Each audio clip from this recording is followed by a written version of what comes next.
रखी है लाज हमर हर घड़ी। जैसे कांवड़िया बाबा धाम हो, बोल बम बम गूंजे चारों धाम हो।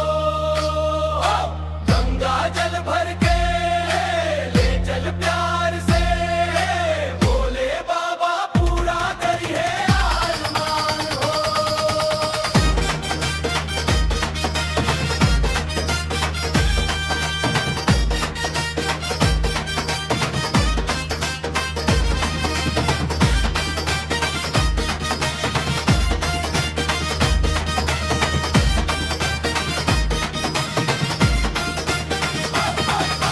बेल पत्र धतुरा चढ़ाई आज, भोले बाबा दूर कर सब लाज।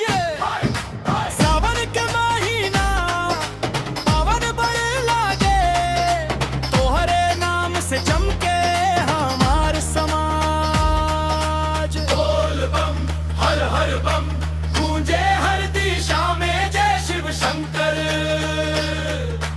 देवघर नागरी बुलावत बाटे,